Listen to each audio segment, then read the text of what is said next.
सवाल है कि तुलसीदास का सामाजिक विचार या सामाजिक चिंतन, देखिए इसको अप्रोच करने के कई तरीके हैं और मुझे लगता है कि मैं जिस तरीके से इस पर आऊंगा वो थोड़ा सा भिन्न है।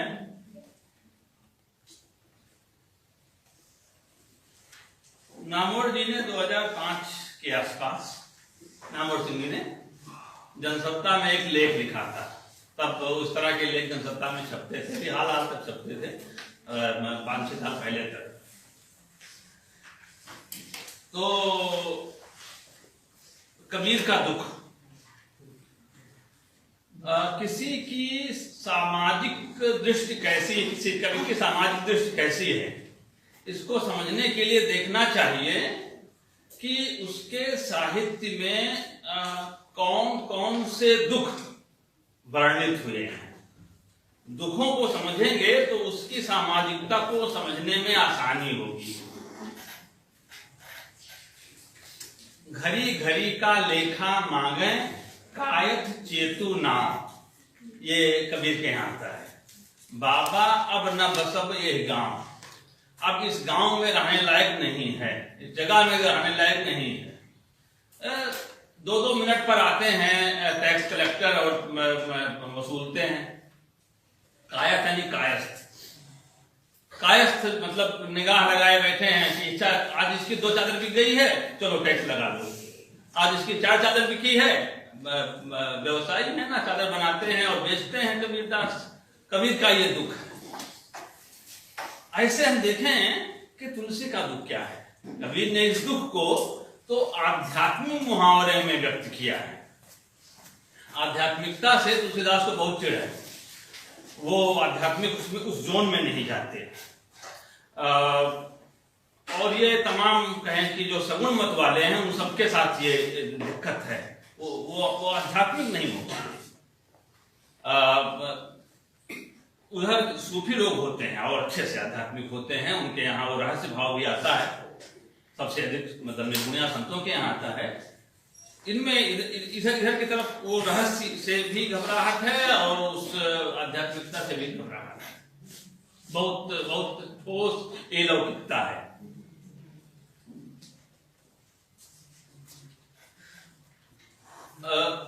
कभी तुलसी का अगर आप समझना चाहें सामाजिक चिंतन, तो उनके दुखों की गिनती करें। कभी किसी कवि के दुखों की गिनती करते वक्त अगर आप उसकी सामाजिकता जांचना चाहते हैं तो देखें कि उन दुखों का, जो दुख उसके यहाँ आए हैं, उसका न्याय चेतना से क्या रिश्ता है। जैसे जैसे जो आदि कवि हैं वाल्मीकि, उनका कविता तो दुख से ही पैदा हुई है कि देखा कि क्रौंच पक्षी में से नर क्रौंच मारा गया, दोनों प्रेम कर रहे थे, नर्मदा, और उस मतलब क्रौंच पक्षी के दुख से वो आदमी दुखी है, वो कभी दुखी है, वहां से कविता पैदा होती है। वो न्याय चेतना है। उस जोड़े के साथ अन्याय हुआ है। हमेशा अपने को आप करेंगे संबोधित तो वहां पर न्याय चेतना हो जाती है स्थगित, होती है, सक्रिय होती है, लेकिन वो अलग संदर्भ में होती है। लेकिन आप अपने को केंद्र में रखेंगे तो बात नहीं बनेगी। कभी तो दूसरे के दुख को, तभी वो न्याय चेतना उद्बुद्ध दिखाई पड़ती है। तो तुलसी के यहाँ मैं मतलब सुबह आने से पहले सोचा कि लाइए इसको एक बार रिफ्रेश कर लें। तो मालूम हुआ कि उनके 3 दुख सबसे बड़े हैं, सबसे बड़े 3 दुख। जो पहला दुख है जिस पर मैं भी बहुत जोर दिया करते थे तुलसी राम जी, और वो उनकी जो लोकप्रिय रचना है जिस पर सभी लोगों ने बात रखी है, उनसे पहले दोनों वक्ताओं ने बढ़िया तैयारी की थी। लेकिन अब मुझे तो बहुत डर लगता है कि इसके लिए एक अलग कार्यशाला हो कि कैसे पढ़ा जाए। मध्यकाल के कवियों को कैसे पढ़ा जाए, इसके लिए कार्यशाला होनी चाहिए, उच्चारण कैसे किया जाए, शब्दों को बोला कैसे जाए, बड़ा उल्टा सीधा हो जा रहा है। और अभी मतलब मुझे लगता है गनीमत है 3-4 बैच के बाद में फिर ये भी मुश्किल से तुलसीदास बोलना भी मुश्किल से हो पाएगा। 2 साल पहले गोपेश्वर जी की किताब आई थी और उस पर चर्चा थी हिंदू कॉलेज में, बगल में ही है, तो वहां पर मैंने कहा था कि पढ़ाने में बड़ी दिक्कत आती है। अब भक्तिकाल सूरदास का बड़ा मशहूर पद है, धेनु दुहत अतिही रति बाढ़ी, एक धार दोहन पहुंचावत, एक धार जहां प्यारी ठाढ़ी। कृष्ण जो गाय लगा रहे हैं, दूह रहे हैं और एक प्रेम भाव पैदा होता है, तो एक धार जो है वो जो दुनहड़ है, जो दूध का बर्तन है उसमें डालते हैं, और एक धार अपने प्यारी की तरफ, राधा की तरफ कर देते हैं। मैं अपने छात्रों से पूछता हूं कि भाई ये दूध कहां से आता है, बताते हैं मदर डेयरी से। अब हमारे लिए तो मुश्किल है कि हमें वो एसोसिएशन नहीं स्टेब्लिश कर सकता कि धेनु क्या है, गाय क्या है और उससे दूध कैसे आता है, क्योंकि वो चित्र ही, वो छवि ही उनके सामने नहीं है, उन्होंने देखा ही नहीं है। गाय गायब है, दूध है और मदर डेयरी का दूध है। ये मध्यकाल को पढ़ाने की बड़ी व्यवहारिक दिक्कत है, और अब ये दिक्कत बढ़ती जाएगी। जब ज्वाइन किया था तो अपने कॉलेज में, तो अधिकांश छात्रों को 6 ऋतुओं के नाम आते थे। अभी ऋतुओं के नाम पूछिए तो मौसम बताते हैं, गर्मी सर्दी बारिश, यही तो ऋतुएं हैं।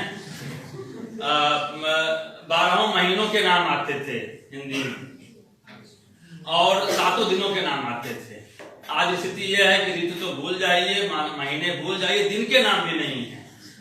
7 दिन का नाम बताइए हिंदी में, सोमवार, ट्यूसडे, वेडनेसडे, फ्राइडे, सैटरडे, पहला दूसरा नाम हो जाता है, इससे आगे नहीं हो पाता है। और ये दोनों नाम भी चले जाएंगे ये चिंता का विषय होना चाहिए। बहुत सारी चीजें इसके साथ, किसी का नाम इतवारी लाल है, ठीक है, तो अब मंगरू है, आपको नहीं पता है तो आप जाएंगे, पहले देखेंगे ट्यूसडे क्या है, ट्यूसडे से फिर उसको देखेंगे कि डिक्शनरी में क्या लिखा हुआ है, मंगलवार लिखा हुआ है, तब जोड़ेंगे संबंध। बहुत मुश्किल होने वाली है। भाषा को लेकर के आप नहीं सचेत होंगे, क्योंकि कल को आप ही ये काम संभालेंगे। भाषा और साहित्य और समाज को संभालने का काम आपका होगा। ये जरूरी है कि आप इसको लेकर सचेत रहें। चीजें हाथ से बहुत तेजी से निकलती जा रही हैं, स्मृति से निकल जाएंगी तो बड़ी मुश्किल होगी। मैं कह रहा था कि जो जिन दुखों पर मेरा ध्यान गया, तो जो पहला दुख है उनका, वो जाति को लेकर के कबीर और तुलसी को लेकर के इसमें बहुत बहस हुई है, और बहस बहुत जरूरी थी, क्योंकि उसके बगैर विवेक नहीं आता अंतर करने का दोनों में। इसमें तो कोई शक नहीं कि तुलसी की आस्था वर्णाश्रम में है। लिखा है कबीरदास ने, अच्छा ये आपने इसको एक बार सुन लिया और उसके बाद में आपने पलट करके पन्ना रख दिया अलमारी में और भूल गए, ये ठीक नहीं होता। साधु ऐसा चाहिए जैसा सूप सुभाए, सार सार को कह रहे थोथा दे उड़ाए। देखना चाहिए कि काम की चीज है कि नहीं है। जो कभी 500 साल से बचा हुआ है, लोकप्रिय बना हुआ है, बार बार पढ़ा जाता है। एक ही साथ आप देखिए बाड़मेर में और देखिए गोपालगंज में, दोनों जगहों पर उसका पाठ चल रहा होगा। ये अगर इतनी बड़ी उसकी रेंज है तो जाहिर सी बात है आपके लिए कि गंभीरता से उस पर ध्यान दें और सार सार को बह रहे। पहला जो दुख उनके यहाँ दिखाई पड़ता है उनके मानस के बालकांड में, वो मतलब वो प्रसंग ये है कि सती शिव से अनुमति लेकर के, जबरदस्ती की अनुमति लेकर के अपने पिता के यहाँ आई हुई हैं। और उनकी जो बहनें हैं, उनके जो बाकी संबंधी हैं, उनको देख करके हंसते हैं। आप जानते हैं शिव का एक नाम अकुल है, कई नाम उनके हैं, एक नाम अकुल है। अकुल का मतलब यह है जिसके खानदान का पता ना हो। शिव ऐसे देवता जिनके खानदान का पता नहीं है, अकुल, वो कुलहीन है। और वो जाहिर सी बात है, वो तंज करने का, वो व्यंग करने का, वो उपहास करने का एक कारण बनता है। अगर आपके कुल का पता नहीं है तो अज्ञात कुलशील चलता ही है, हिंदी में अब तक चल रहा है। जैसे मतलब अज्ञात कुलशील होना अपने में कोई मतलब कोई क्या कहें कि निरोगिता, ऐसा नहीं मानना चाहिए, इसको लेकर सेंसिटिव होना चाहिए। तो उसमें पंक्ति आती है कि यद्यपि जग दारुण दुख नाना, सबसे कठिन जाति अवमाना। यद्यपि संसार में तरह तरह के दुख हैं, दारुण दुख हैं तरह तरह, लेकिन सबसे कठिन, सबसे असहनीय है जातिगत अवमानना, जाति को लेकर किया जाने वाला अपमान। अपमान तो थोड़ा स्थूल है, अवमानना जो है वो ज्यादा बारीक है, ज्यादा सूक्ष्म है। ह्यूमिलिएशन जिसको कहते हैं ना, कोई गाली दे दे तो अपमान है, और कोई अपने जेस्चर से, इशारों से, भंगिमाओं से आपको आपकी औकात बताए तो वो बहुत कचोटती है चीज, वो बहुत टीसती है, क्योंकि आप सीधा प्रतिकार नहीं कर सकते, क्योंकि उसने सीधे कुछ कहा किया नहीं है, उसने इशारों में बता दिया है कि आपकी स्थिति क्या है, आपकी सामाजिक हैसियत क्या है। वो मानना ये बहुत कहें कि बारीक सी चीज है। तो ये एक चीज आती है उनके यहाँ। लेकिन हम जानते हैं कि वो इस मामले में तो हैं कि ये हायरार्की बनी रहे। हाँ, इस हायरार्की में से जो नफरत का भाव है वो हट जाए। राम राज्य में यही होता है, नफरत का भाव नहीं है, बैर का भाव नहीं है, सब नर करहि परस्पर प्रीति। हायरार्की बनी हुई है लेकिन परस्पर प्रीत करते हैं, एक दूसरे से प्रेम करते हैं। बैर कब होता है? जब विषमता होती है, जब असमानता होती है। ये भी उसमें बात आई है कि चूंकि असमानता से निकाल दी गई, इसलिए संभाव है, इसलिए प्रीति का भाव है, प्रेम का भाव है। जो दूसरी चीज उनके यहाँ दूसरा दुख है,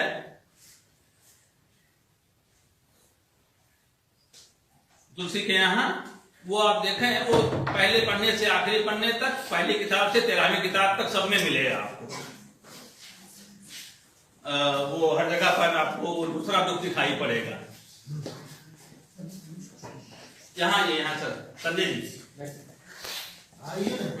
अरे सर हो गया, आपने मना कर दिया तो।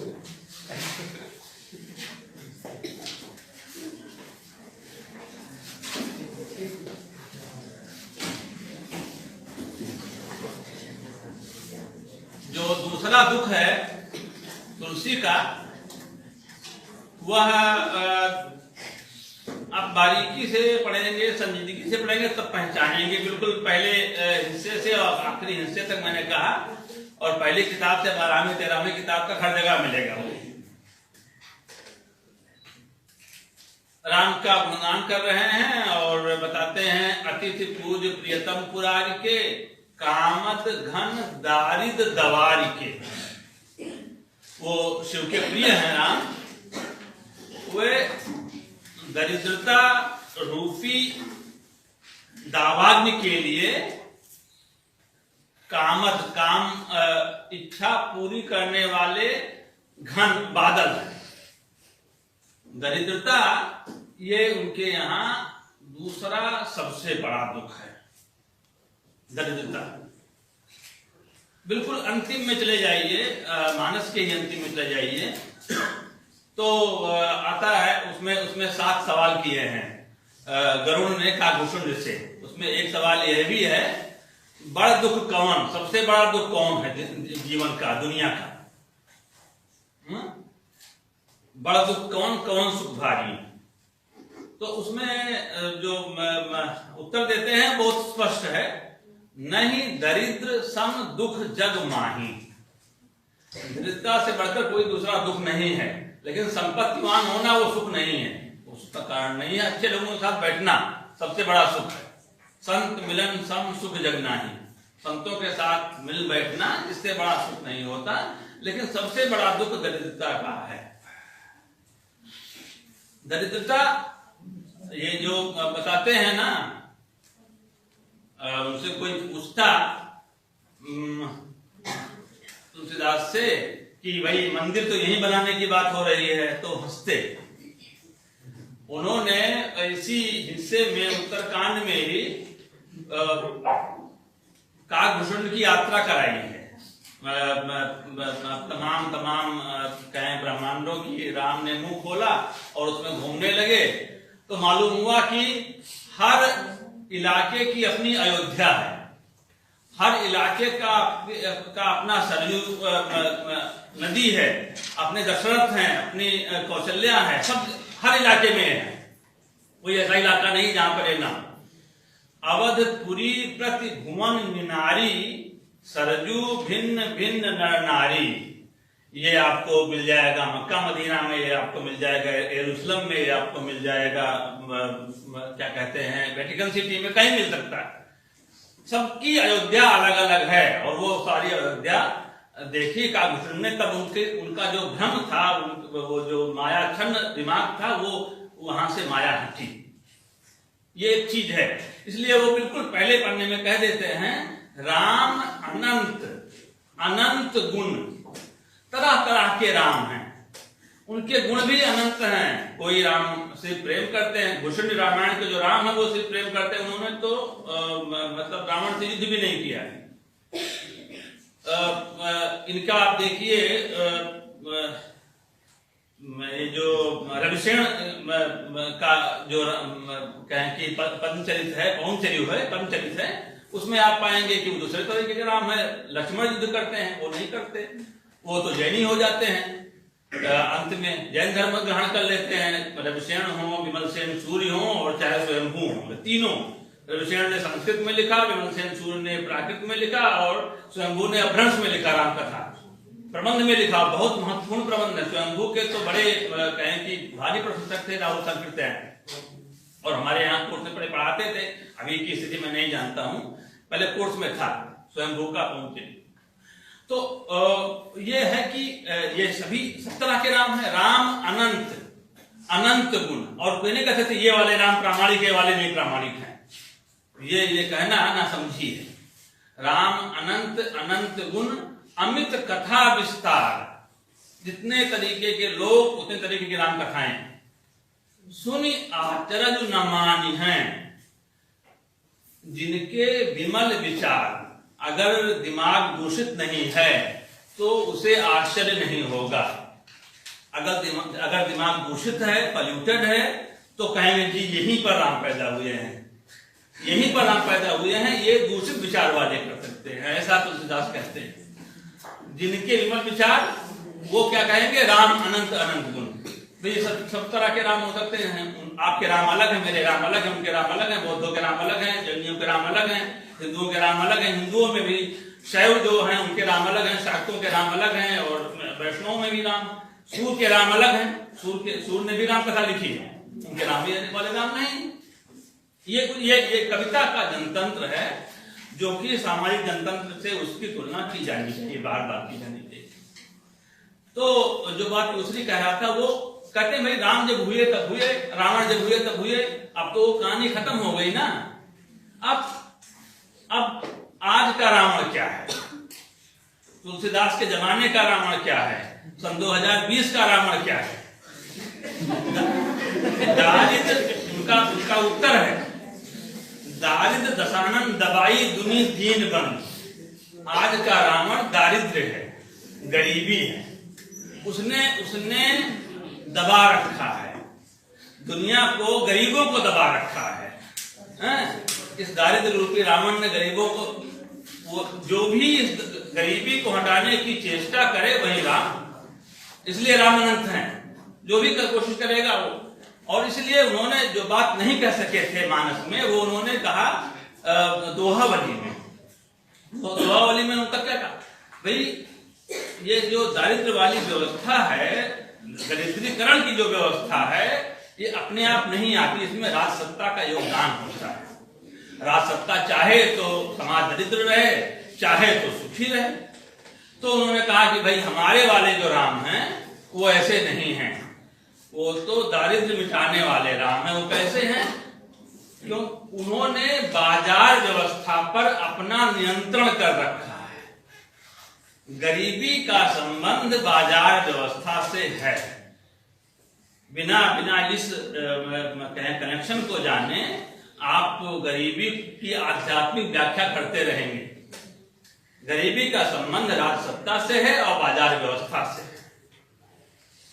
कहा कि हमारे राम बहुत इस तरह के दो दोहे लिखे। मुझे लगता है कि बाद में उनको सूझा होगा या वहां पर सूझा होगा, लेकिन वहां नहीं रख पाए होंगे मानस में, जो भी कारण रहा हो। तो मैं उसमें से एक दोहा सुनाता हूं, दोनों एक ही भाव के दोहे हैं। मनि मानिक महंगे किए, सहंगे तृण जल नाद। दरिद्रता मिटाने का फार्मूला यह है कि विलासितादायक चीजें महंगी कर दी जाएं।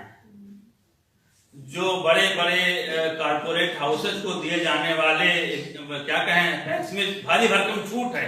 देखिए इस समय सबसे ज्यादा छूट इस समय दी जा रही है, तो सबसे अधिक गरीबी है, सबसे अधिक मतलब नॉन परफॉर्मिंग एसेट लगातार ऊंचा होता जा रहा है और उसको छूट मिलती जा रही है। लोग चले जा रहे हैं, कोई 3 अरब लेकर के, कोई 10 अरब लेकर के, और कोई पूछने वाला नहीं कि भाई इतना ही अगर संबंध मतलब आपका प्रशासन बढ़िया है तो ऐसे जो डिफॉल्टर्स हैं वापस ले आइए, ले लीजिए, सो नहीं होना है।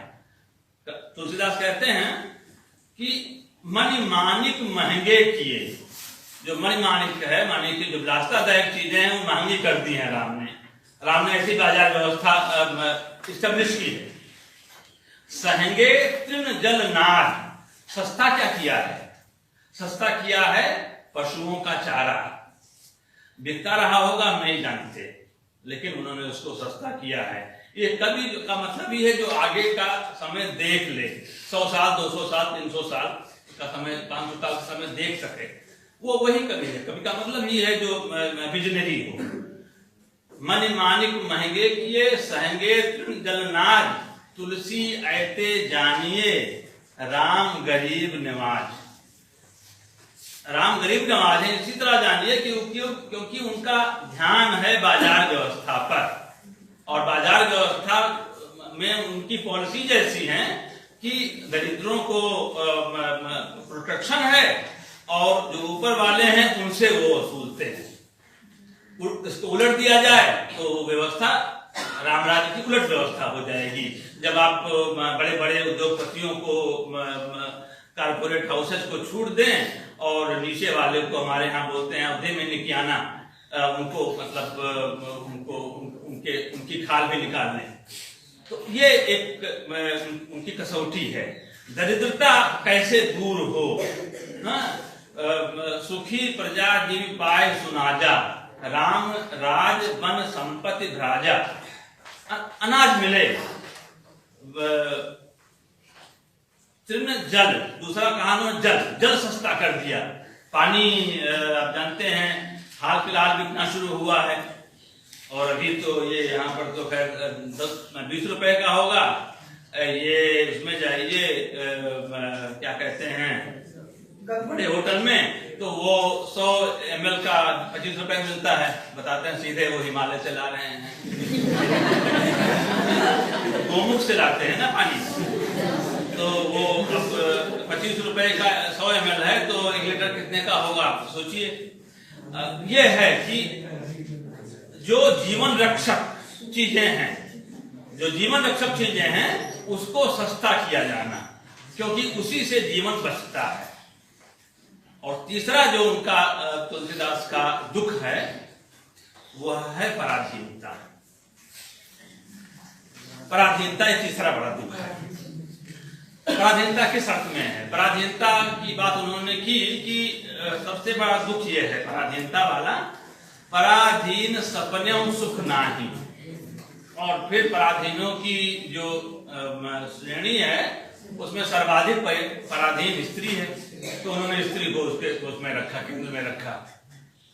कत विधि सृजी नारी जग माही, पराधीन सपने सुख नाही। जो पराधीन होता है उसको सपने में भी सुख नहीं मिलता, सबसे बड़ा दुख ये भी है। अब तीनों में से आप तुलना करें कि अगर कोई क्रम बनाएंगे तो सबसे अधिक पराधीन, सबसे अधिक दुख किस में मानेंगे? दरिद्रता मानेंगे कि आप मानेंगे क्या कहें कि जाति को मानेंगे या पराधीनता को मानेंगे, या तीनों बराबर मानेंगे? अब देखें कि जब पराधीनता की बात है, एक चीज इससे पहले जो विनय नाम था ना, जो पहले वाले वक्ता, क्या नाम था? हाँ, तो उन्होंने रामविलास शर्मा को बार बार याद किया। बहुत अच्छा है, क्योंकि उस तरह से हम वहां तक पहुंच पाते हैं लोगों को पढ़ने के लिए। रामविलास शर्मा ने कहा कि तुलसीदास की प्रगतिशीलता के मामले में हम बहुत आश्वस्त नहीं होते, लेकिन कम से कम एक मामले में हम आश्वस्त हो सकते हैं कि तुलसीदास के यहाँ 2 ही विवाह हैं उनके मानस में, और दोनों हैं प्रेम विवाह। प्रेम की स्वाधीनता एक बड़ा सवाल है, क्योंकि जब स्त्री के संबंध में उन्होंने बात के रखी है तो प्रेम की स्वाधीनता, एक तो सीता में पहले पार्वती और शिव का, और उसके बाद में सीता और राम का दो है, और दोनों में ही पहले जो स्त्री है वो चुनती है अपना। वरम शंभु नत रहूं कुंवारी, या तो मैं शिव से विवाह करूंगी, नहीं तो कुंवारी रह जाऊंगी। इस तरह की का दृढ़ प्रतिज्ञ होना, ये असल में अपनी स्वतंत्रता की अभिव्यक्ति है, अपने हक को असर्ट करना है। और इनके यहाँ आप देखें तुलसी के यहाँ वो आहतात दारुनी हठ ठानी, समुझत नहीं कछु लाभ नहानी। अपने पिता पर क्रुद्ध हैं कि भाई क्या किया आपने, ना तो आप हानि समझते हैं ना लाभ समझते हैं, आपने धनुष से दिखा वो कर लिया, प्रण कर लिया। ऐसे में मेरे मन का जो लड़का होगा उससे तो मैं शादी नहीं कर सकती। नखसिख देख राम कै शोभा, सुमिर पिता पनु मन अति क्षोभा। सिर से पांव तक राम की शोभा देखी और पसंद किया, लेकिन तब तक पिता का प्राण याद हो आया तो क्षोभ से भर गई। क्षोभ किसे कहते हैं? हाँ, ऐसा क्रोध जिसमें असहायता का भाव मिला हुआ। क्रोध आपको आए, आप अपने मन का कर डालें, तो वो क्षोभ नहीं कहा जाएगा। क्षोभ तब हो जब गुस्सा भी आ रहा है और आप जानते हैं कि आप असहाय हैं, कुछ कर नहीं सकते, मन का कर नहीं सकते, तो ये होता है। प्रेम को लेकर के बहुत संजीदा है, बहुत संजीदा कवि। सीता को प्रेम होता है तो वो किससे कहे? प्रेम होता है तो किसी से कहना मतलब शेयर करने की इच्छा होती है, किसी के साथ साझा करने का बड़ा मन होता है। राम के लिए तो उन्होंने रास्ता निकाल लिया। राम ने पहले अपने छोटे भाई से कहा अपनी सारी बात, जो उनके मन में उथल पुथल चल रही है। करत बत कही अनुदसन मन सिय रूप लोहान। लेकिन उससे बड़ी बात, ये एक लोकतांत्रिक समाज की परिकल्पना है। राम कहा सब कौशिक पाही, सरल सुभाय छुअत छल नाही। उन्होंने जिस तरह से अनुभव किया था वो आकर के विश्वामित्र से सारी बात कह दी कि आज मैंने उस लड़की को देखा और मेरे मन में इस तरह के भाव पैदा हुए। इस तरह का समाज है क्या? तब था क्या? था नहीं। ये आकांक्षित समाज है, ये आकांक्षा का समाज है कि हम ऐसा समाज चाहते हैं जिसमें लड़की अपने प्रेम भाव को कह सके, खुल करके कह सके, बिना छुपाए मतलब सारी बातें बोल सके। फूको ने लिखा है सेक्सुअलिटी का इतिहास, उसमें उन्होंने ये बात कही है, मैंने तो सिर्फ पढ़ा, उसमें क्या कहते हैं उसका जो सारांश है मिल जाता है ना विकिपीडिया पर, कि ये जो सेक्सुअलिटी का इतिहास है वो मुसाहटों से भरा हुआ है। हम कभी भी अपने मन की बात खुल करके नहीं बोल पाते, कम से कम प्रेमानुभव की बात जो कुछ कहते हैं फुसफुसाते हुए कहते हैं। तब और कहते रहे होंगे, नए को निहारे कलंक को लगे यही गांव बसे कहो कैसे को जीजे। जरा सा देखती हूँ उस लड़के अपने मन की किसी लड़के को और कलंक लग जाता है, इस गांव में रहकर जिंदा रहना मुश्किल है। ये 100 साल बाद में कही जा रही है। तब और भी कड़ी बात रही होगी तुलसीदास के जमाने में। तो लेकिन उन्होंने ऐसा समाज परिकल्पित किया, सोचा। राम कहा सब कौशिक पाही सरल सुभाए छुअत छल नाही। छल तब होगा जब समाज आपको निचोड़ दे, खा पंचायत बैठा करके आपके अगले दिन हत्या के लिए आदेश दे दे। अगर वैसा समाज नहीं है तो आप ये कर सकते हैं कि आप मन की बात बोल सके। लेकिन वो जो बदलाव आता है, और ये क्या किससे कहती हैं, सीता किससे कहती है, किसी से नहीं कह सकती हैं। वो तो बेचारी जाकर के अपने मनोभाव कहती हैं मूर्ति से, पत्थर की मूर्ति से। खसी माल मूरत मुस्कानी, जो माल है पत्थर की मूर्ति है, वो मुस्कुराती है, क्योंकि आप जिंदा से कहेंगे तो उनकी हंसी उड़ाई जाएगी, जिंदा से नहीं कह सकती, मूर्ति से कहती हैं। पार्वती की मूर्ति है, उसके पास गई हैं गौरी की मूर्ति पर, और उससे कह रही हैं कि देखिए मैंने लड़का पसंद किया है, मैं उसको देख करके मन में ये भाव पैदा हुआ, वो भाव पैदा हुआ। मूर्ति से कह रही हैं, लेकिन कह भी नहीं पा रही हैं, साफ साफ कह रही हैं कि आप मेरे मन की बात जानती हैं, इसलिए मैं कह नहीं रही, आप मन की बात जान लीजिए बस। जीवन बदल गया है, मतलब सीता को देख करके राम का और राम को देख करके सीता का। सीता के मामले में तो बहुत मुखर नहीं है, लेकिन राम के मामले में मुखर हैं। कल तक जब संध्या कर रहे थे राम, तो संध्या करके आ जाते थे अपना गुरु के साथ सत्संग करने के लिए।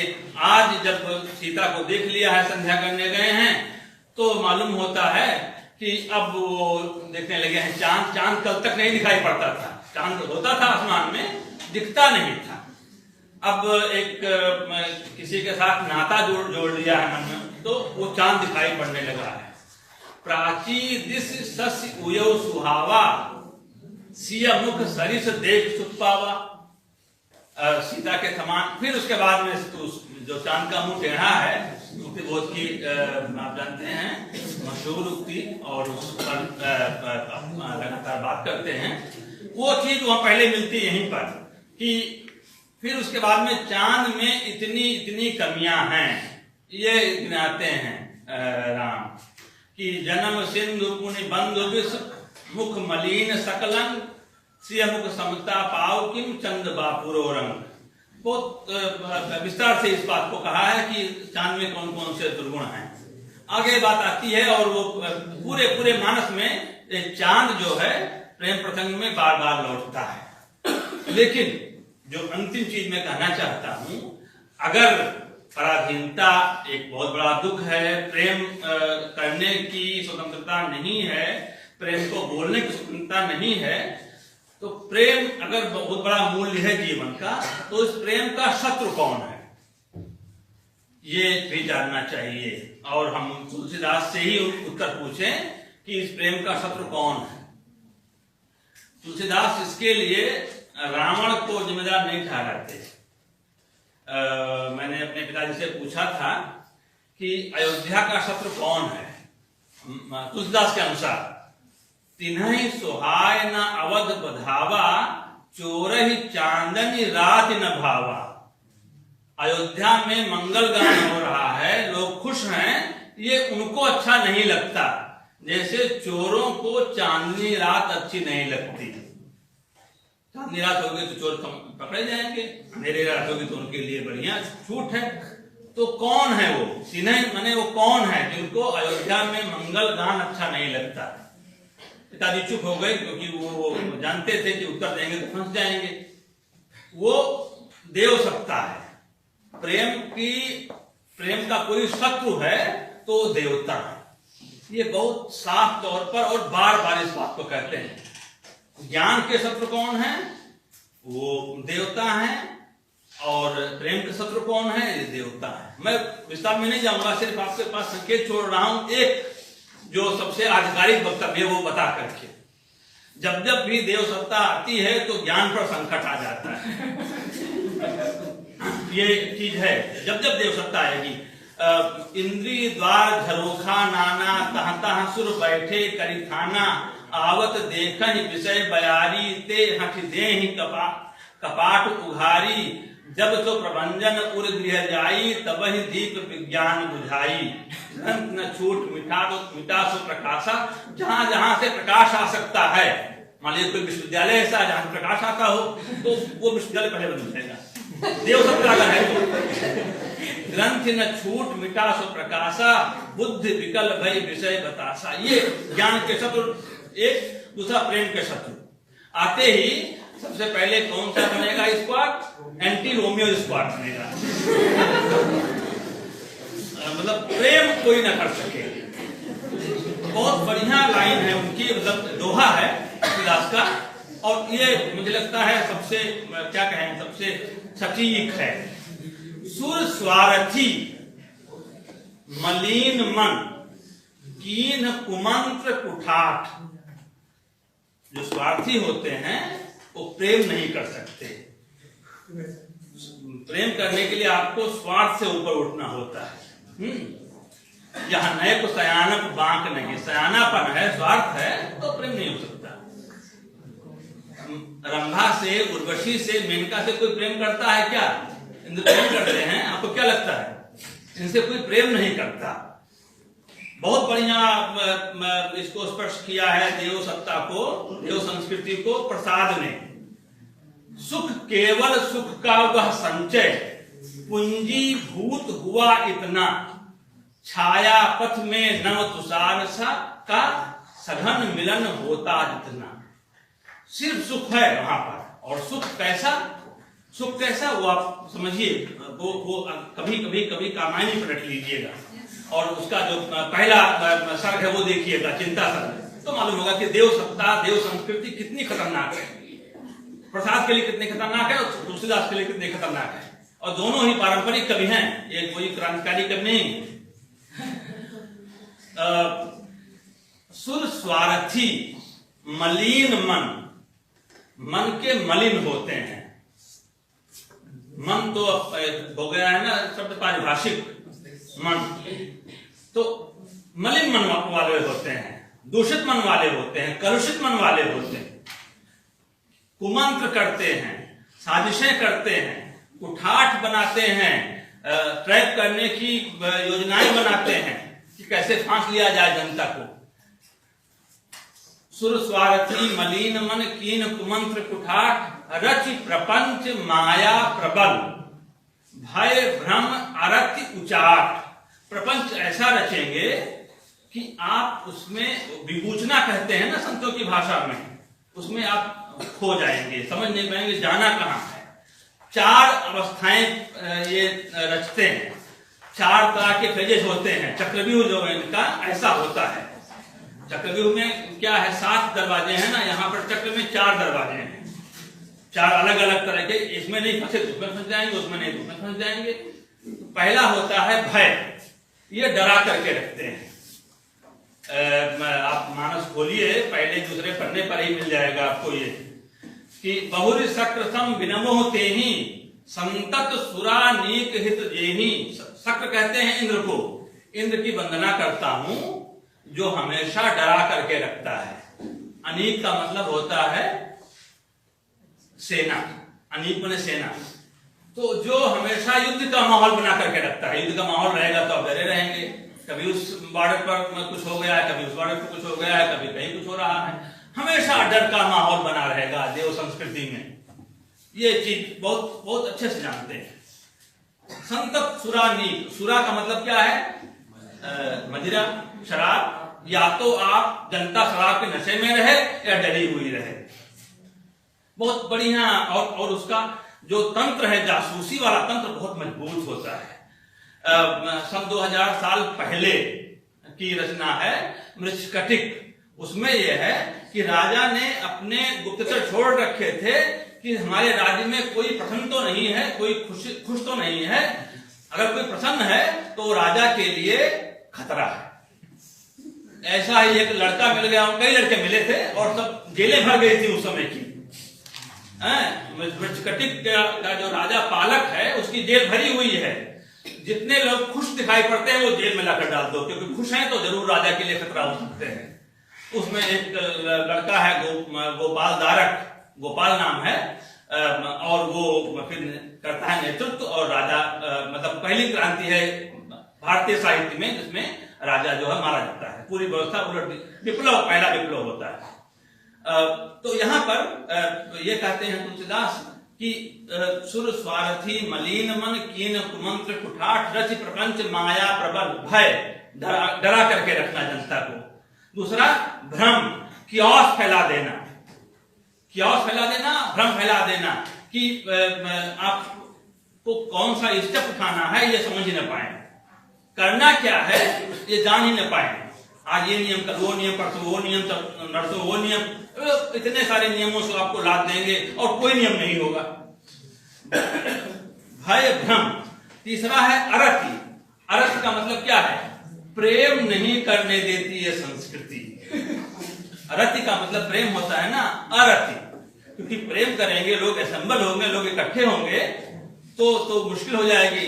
इसलिए अरत फैला दो, लोग एक दूसरे से जुड़ न सकें तो ही वो संस्कृति महफूज है, नहीं तो संस्कृति बचेगी नहीं।